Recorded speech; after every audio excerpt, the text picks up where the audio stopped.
मैं बड़ी बेचैनी से अपनी माँ के काम पर जाने का इंतजार कर रहा था ताकि आज मैं सच जान लूं। जब तक मुझे हकीकत का पता नहीं हो जाता मुझे सुकून नहीं मिलता और मुझे मालूम भी नहीं था। जैसे मैं सोच रहा हूँ, क्या वाकई में वह सच था या महज मेरा वहम था। 12 बजने को आए थे। पापा तो काम पर चले गए थे। वह रात को देर से आते थे। अब मैं कब से इस इंतजार में था कि कब माँ जाती। दिन सर पर चढ़ाया था। सारे घर में खामोशी का राज था। माँ जल्दी जल्दी घर की सफाई कर रही थी। खामोशी की वजह से घर में सिर्फ चिड़ियों की चहचहाट और झाड़ू की आवाज़ गूंज रही थी। कल रात आने वाले तूफान की वजह से सारा घर मिट्टी से अटक गया था और सारा घर पेड़ के पत्तों से भर गया था।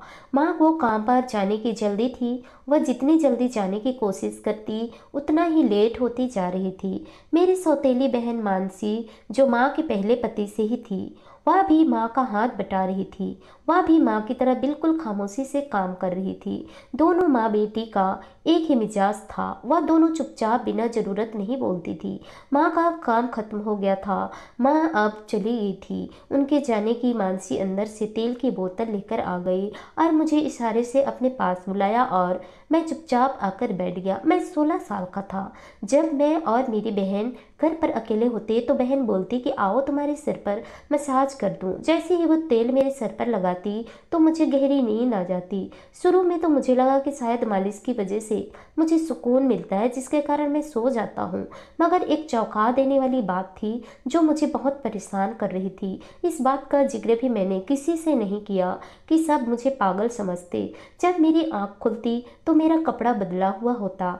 ऐसा लगता जैसे किसी ने मुझे नहलाया हो या मेरा कपड़ा बदली कर दिया हो। लेकिन मैं तो सो जाता था। पहले पहल तो मैंने इस बात को अपना वहम समझकर, मगर जैसे जैसे दिन गुजरते गए मेरा यकीन पक्का होता गया। मुझे नशा का दवा देकर बेहोश किया जाता था और जब उठता तो मेरे कपड़े बदला हुआ होता। कोई ऐसे कैसे कर सकता है, जबकि घर में हम दोनों बहन भाई के अलावा कोई नहीं होता था और ना ही कोई आता जाता था। मेरी बहन मानसी तो मेरी हरकत कर नहीं सकती थी, तो फिर कौन था जो ऐसा कर रहा था। मैं जब जब अपनी बहन से इस बात का जिक्र करता तो बहन मुझे पैसे देकर चुप करवा देती और कहती कि तुम नहाकर यही कपड़े पहनकर सोए थे, तुम बातें भूलने लगे हो, लगता है तुम्हारा दिमाग कमजोर हो गया है, डॉक्टर को दिखाकर आओ। बहन की बातें मुझे गुस्सा दिलाती थी, मगर जिद करके चुप कर जाता। मेरी बहन मानसी रोज ऐसी कोई न कोई बात करके मुझे चुप करवा देती थी, मगर मैं अब बच्चा नहीं रहा था जिसे कोई खिलौना या खाने की चीज़ें देकर बहलाया जाए।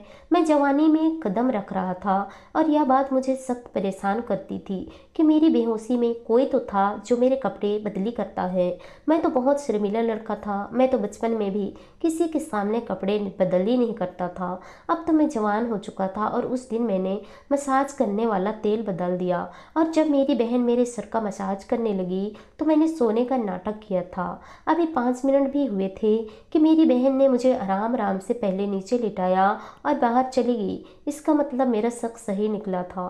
तेल में ही कोई ऐसी दवा मिलाई गई थी जिसको लगाते ही मैं बेहोश हो जाता था। कुछ देर बाद मेरी बहन मानसी कमरे में वापस आ गई। उसके साथ कोई और भी था। आंखें बंद करने की वजह से मैं उसे देख नहीं पाया था। उसने आते ही मेरा कपड़ा बदली किया। मुझे बहुत शर्म आ रही थी। मैं कोई बच्चा तो था नहीं जो कोई मेरा कपड़ा बदली करता। मेरा दिल कर रहा था कि मैं अभी उठ जाऊं, मगर मैं यह देखना चाहता था कि मेरी सौतीली बहन मेरे साथ करती क्या है। मुझे कुछ समझ नहीं आ रहा था। मेरा दिल पूरी तरह से धड़क रहा था। मुझे मालूम नहीं था मेरे साथ क्या होने जा रहा है। मुझे यह देखना था कि आखिर मानसी मेरे साथ करना क्या चाहती है।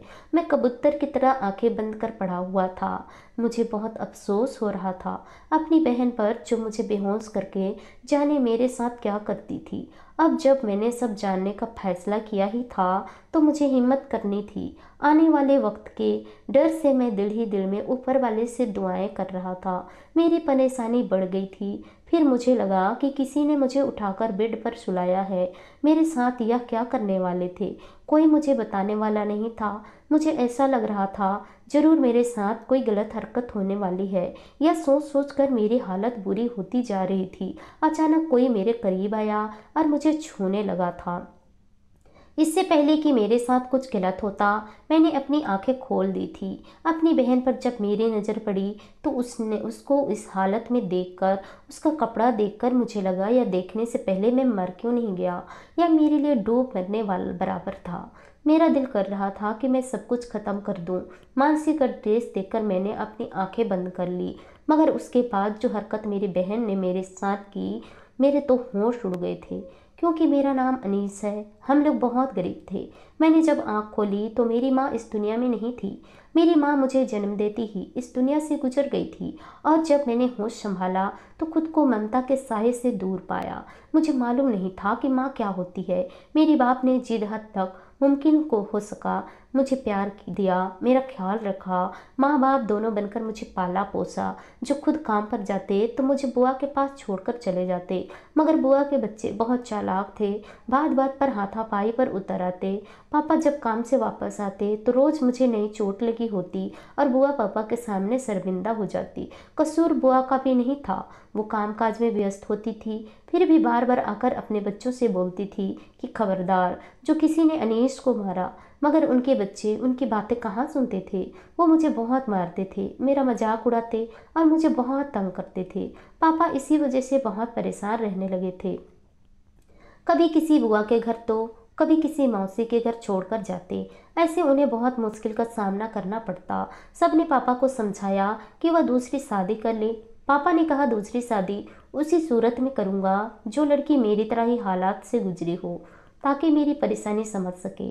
तभी बुआ ने पापा की शादी अपनी एक ननद से करवाई।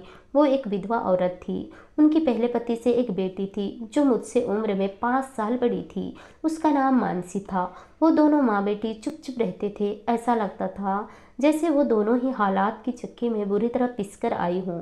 अपनों की बदसलूकी बर्दाश्त करते करते दोनों माँ बेटी पत्थर की बन गई थी। मेरी सौतेली माँ और सौतेली बहन ने बहुत तकलीफें देखी थी। जब मेरी सौतेली माँ का पति मर गया तो सास ने उस पर बहुत जुल्म किया था।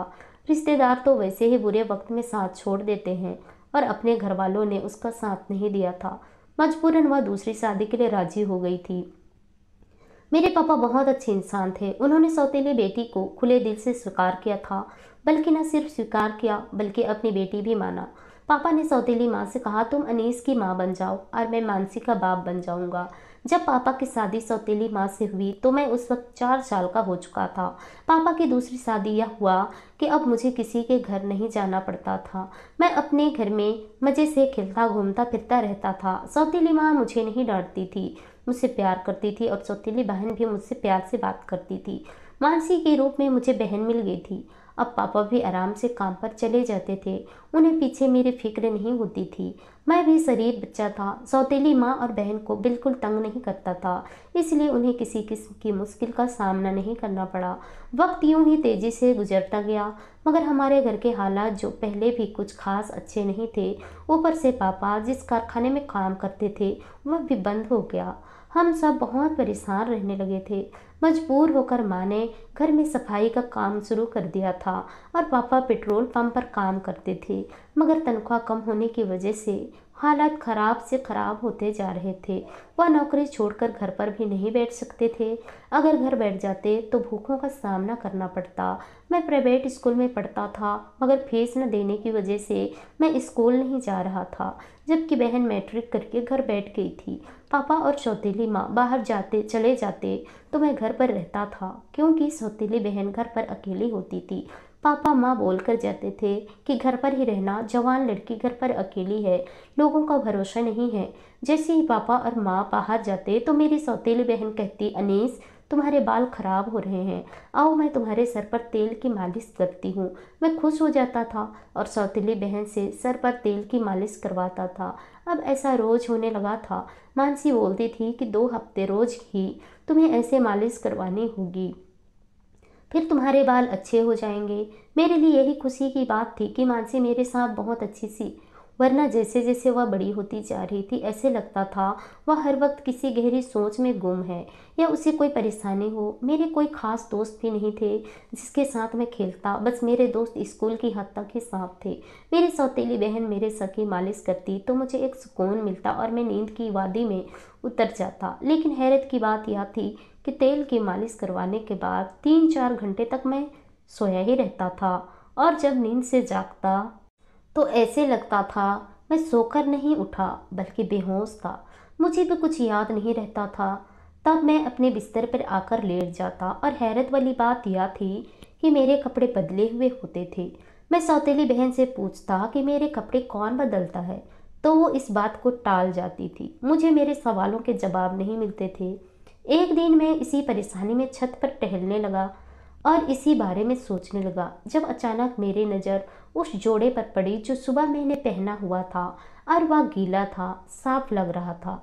अब कुछ देर पहले ही धोकर सुखाने के लिए लटकाया गया था, लेकिन वहाँ पर और कपड़े टंगे हुए नहीं थे, सिर्फ एक ही मेरा जोड़ा टंगा हुआ था।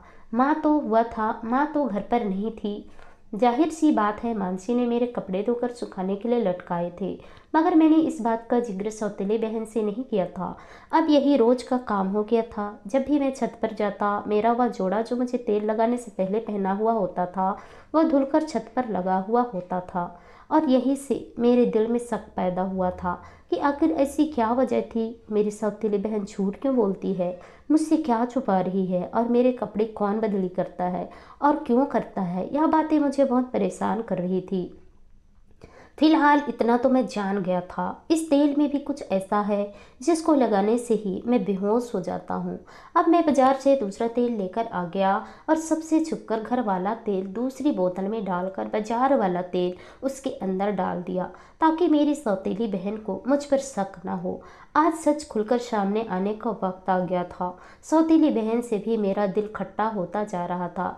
मैंने भी अब उससे ज़्यादा बात करना छोड़ दिया था और सच यह भी था कि मैं डिप्रेशन में जा रहा था। जब तक यह मैं गुत्थी नहीं सुलझाता मुझे चैन नहीं मिलना था। आखिरकार माँ का काम खत्म हुआ और जब पापा और माँ काम पर चले गए तो रोज की तरह मेरी सौतेली बहन मुझे बोली, अनीस तुम्हें तेल लगाने का वक्त हो गया है। मैं चुपचाप नीचे बैठ गया जबकि सौतेली बहन चारपाई पर बैठ गई और मुझे तेल की मालिश करने लगी। मैंने थोड़ी देर के बाद ऐसा दिखाया कि जैसे मैं सो गया हूँ मगर मैं जाग रहा था। मेरी सौतेली बहन ने मुझे आवाज़ दी और मेरा गाल थपथपाया। जब उसे पक्का यकीन हो गया कि मैं बेहोश हो गया हूँ तब मेरी सौतेली बहन ने मुझे आराम आराम से ज़मीन पर लिटा दिया और शायद खुद बाहर चली गई। तभी बाहर का दरवाज़ा खुलने की आवाज़ आई और कदमों की चाप मुझ तक आती महसूस हुई। मैं समझ गया था वहाँ पर और कोई भी था। सौतेली बहन अकेली नहीं थी, यह सोचकर मुझे ज़्यादा डर लगने लगा था। मेरा सारा वजूद मुझे ठंडा होता हुए महसूस हो रहा था। ऐसा तो मैंने सोचा भी नहीं था कि घर से कोई बाहर का शख्स भी इस खेल में शामिल होगा, मगर यह महज कौन हो सकता था। अब मुझे उठकर किसी गाड़ी में लिटाया गया था। मेरे लिए एक एक बात चौंका देने वाली थी। पहले बाहर को कोई शख्स अंदर आया, अब यह गाड़ी, यह क्या चक्कर था। अब धीरे धीरे सी आवाज़ आ रही थी। मेरी सौतेली बहन बोल रही थी कि जल्दी करो, पहले ही काफ़ी देर हो गई है, इससे पहले कि पापा घर वापस आ जाएं, हमें वापस भी लौटना है। सौतेली बहन की बात सुनकर मुझे बहुत डर लगने लगा था कि मुझे मालूम नहीं मेरे साथ क्या होने वाला था। मेरी परेशानी बढ़ती जा रही थी जब गाड़ी किसी जगह आकर रुक गई। मुझे कुछ लोगों ने स्ट्रेचर पर डाला और मुझे कहीं ले जा रहे थे। मैं बहुत डर गया था, ऐसा लग रहा था किसी अस्पताल में जाया गया था। मेरे साथ जाने क्या होने वाला था, क्या मेरा कोई गुर्दा वगैरह तो बेचने वाले नहीं थे। आजकल तो ऐसे बहुत से केसेस सामने आ रहे थे, लोगों को बेहोश करके उनके गुर्दे वगैरह निकाल कर करोड़ों में बेच दिए जाते थे और अगले इंसान को मालूम भी नहीं हो पाता था कि उसके साथ क्या हो चुका है। मुझे एक जगह लाकर रोक दिया गया, वहाँ पर काफ़ी शोर था। जब मुझसे अब सब्र नहीं हुआ मैंने आंखें खोल दी और एकदम उठ खड़ा हुआ। सब मुझे देखकर चुप हो गए थे, ऐसा लगता था सबको सांप सूंघ गया हो। मेरी नज़र जब मेरी सौतेली बहन पर गई, उसका ड्रेस और हुलिया देखकर मैं गुस्से से पागल हो गया था। किसी भी भाई को अपनी बहन को इस हुलिये में देखना शर्म से डूब बनने वाला था। मेरी बहन ये रूप देखकर मेरी आंखें लाल थी। शुरू में तो मुझे लगा मैं किसी कोठे पर आ गया हूँ। वह किसी कोठे का ही नक्शा पेश कर रही थी। मेरी सौतेली बहन अब डर रही थी। डर उसकी आंखों से साफ नजर आ रहा था। मैं उसका सच जान गया था। तब मेरी सौतेली बहन मेरे आगे हाथ जोड़कर खड़ी हो गई और बोली, मैं तुम्हें सब सच बता दूंगी। यह कोई तमाशा ना करना। यह ड्रामे की शूटिंग हो रही है। तभी मेरी नज़र आकाश पर पड़ी। मैं उसे देखकर समझ गया कि यह मेरी सौतेली बहन के साथ मिला हुआ है, क्योंकि वहाँ पर खड़े बाकी सारे चेहरे मेरे लिए अजनबी थे। यहाँ एक स्टेज ड्रामा चल रहा था जिसमें मेरी सौतेली बहन तवायब बनी हुई थी और मैं बहन का बीमार भाई जो किसी बीमारी की वजह से बेहोश होता है।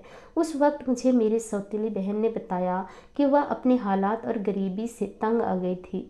अपने घर वालों की परेशानियां उससे देखी नहीं जाती थी। उसकी शादी की उम्र हो गई थी, मगर जहाँ पर खाने के लाले पड़े हों वहाँ शादी का खर्चा कहाँ से पूरा होता है।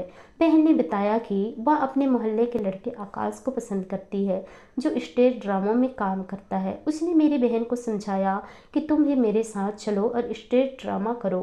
कोई भी तुम्हें नहीं पहचानेगा और तुम्हें अपने काम के पैसे भी मिल जाएंगे और तुम खुद ही अपनी शादी के लिए पैसे जमा कर लोगी। मेरी सौतेली बहन ने रोते हुए बताया कि शूटिंग के दौरान मेरी सौतेली बहन ने बताया कि डायरेक्टर साहब को एक ऐसा लड़का चाहिए था जो मरीज का किरदार अदा करे और वो ड्रामे में तुम्हारा भाई बना होगा। ड्रामे में यही दिखाना होगा कि तुम अपने बीमार भाई की वजह से तवायब बनने पर मजबूर हो गई थी। तभी मेरे दिमाग में धमाका हुआ और मैंने आकाश से बोला, हम वैसे भी तो अनीस को बेहोश करते हैं, तो क्यों ना हम उससे ही यह काम करवाएं। वह तो वैसे ही बेसुध होकर पड़ा होता है। हम डायरेक्टर साहब को यही कहेंगे कि वाकई में मेरा भाई बीमार है और इसे रोल पर रख दें, ताकि आपको पैसे भी मिल जाएगा और इसके हिस्से के मिलने वाले पैसे हम अपनी शादी के लिए जमा करेंगे। आकाश को मेरी बात बहुत पसंद आई थी। हमने डायरेक्टर से यह भी बात की तो वह राजी हो गया, क्योंकि वो एक नरम दिल इंसान था। अब आकाश तुम्हारा कपड़े बदली करता था और हम डायरेक्टर की शूटिंग वाली कार लाकर तुम्हें ले जाते थे, क्योंकि कुछ दिन से सब सही चल रहा था। फिर तुम्हें शक होने लगा, मगर वापसी पर हमारे पास इतना वक्त नहीं होता था कि तुम्हें फिर से वही कपड़े पहना दें, क्योंकि माँ के आने का वक्त हो जाता था। इसलिए आकाश जल्दी चला जाता था। मगर आज अचानक से तुम्हें होश आ गया। यह तेल में बेहोशी की दवा मिलाने वाला आइडिया भी मुझे आकाश ने दिया था। मुझे माफ़ कर दो, मैंने तुम्हें बेहोश किया था। अगर तुम होश में होते तो सब माँ पापा को बता देते, तो वह कभी मुझे ड्रामे में काम करने की इजाज़त नहीं देते। पापा मेरी शादी के लिए बहुत परेशान हैं। मैं पापा का बोझ कम करना चाहती थी। मेरा सगा बाप ना होते हुए भी उन्होंने मुझे प्यार दिया, इज्जत दिलवाई और मुझे कभी एहसास नहीं होने दिया कि मैं अनाथ हूँ। मैं उनके लिए कुछ कर तो नहीं सकती थी, कम से कम उनका बोझ तो कम कर सकती हूँ। मेरी सौतेली बहन की बातें सुनकर मुझे काफ़ी दुख हुआ। सच में उसकी शादी की उम्र हो गई थी और वह तकरीबन 22 साल की हो गई थी।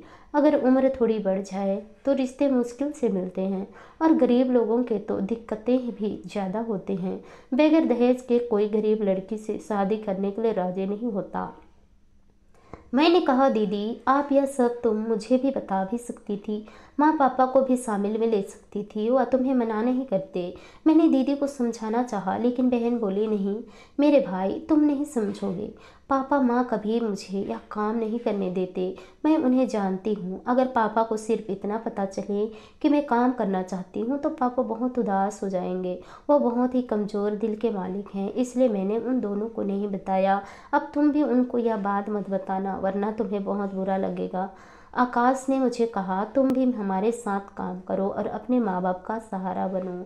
तब मैं भी राजी हो गया। मैंने मेरी सौतेली बहन से वादा किया कि मैं कभी भी किसी से कुछ नहीं कहूँगा। माँ और पापा भी घर पर आ गए थे। मेरी बहन ने खाना बना लिया था। हम सब ने साथ मिलकर खाना खाया। इस दौरान यहाँ वहाँ की छोटी मोटी बातें होती रही। फिर कुछ दिनों बाद मुझे एक कंपनी में नौकरी मिल गई थी। मैंने ड्रामों वाला काम छोड़ दिया। मैं वहाँ दिल लगाकर काम करने लगा। पापा अक्सर बोलते थे कि मुझे मेरे बच्चों पर गर्व है। अब बहन थोड़ी शर्मीली हो जाती थी, मगर मैंने उसे हर मोड़ पर हौसला दिया था। फिर एक दिन मेरी सौतेली बहन ने भी वह काम छोड़कर घर में ट्यूशन सेंटर बना लिया था। अब हमारे घर के हालात काफ़ी बेहतर हैं। जब आकाश का रिश्ता बहन के लिए आया तो सब बहुत खुश हो गए। आकाश भला लड़का था, किसी को भला क्या इतराज़ हो सकता है। मैंने भी पापा से कहा हाँ कर दे, इस रिश्ते के लिए आकाश अच्छा लड़का है। पापा ने हाँ कर दी और हमने अपनी हैसियत के मुताबिक खर्चा करके बहन की शादी कर दी। अब बहन खुश थी, उसकी खुशी में हम सब भी खुश थे। ज़रूरी नहीं होता कि हम हर बात को सबको बताते जाएं। अपने वक्त को अच्छा बनाने के लिए कुछ बातें दिल में भी रखनी पड़ती है, जिसमें किसी की भलाई होती है। अक्सर अपने घर वालों की प्यार की खातिर बहुत सी बातों पर पर्दा रखना पड़ता है। इसलिए आज तक मैंने माँ पापा को पता लगने नहीं दिया कि सौतेली बहन और आकाश ने मेरे साथ क्या हरकत की थी। आकाश ने भी वह काम छोड़कर अपने किराने की दुकान बना ली थी और वह उसी में खुश है और आज हमारे हालात बहुत अच्छे हो गए हैं। आशा करती हूँ दोस्तों आप लोगों को ये कहानी पसंद आई होगी। कहानी पसंद आई तो कहानी को लाइक कीजिए, शेयर कीजिए, कमेंट कीजिए और ऐसी ही कहानी सुनने के लिए प्लीज़ हमारे चैनल को सब्सक्राइब जरूर कीजिए। तो चलिए दोस्तों मिलते हैं नेक्स्ट किसी नई कहानी के साथ। तब तक के लिए बाय बाय, अपना ख्याल रखिए।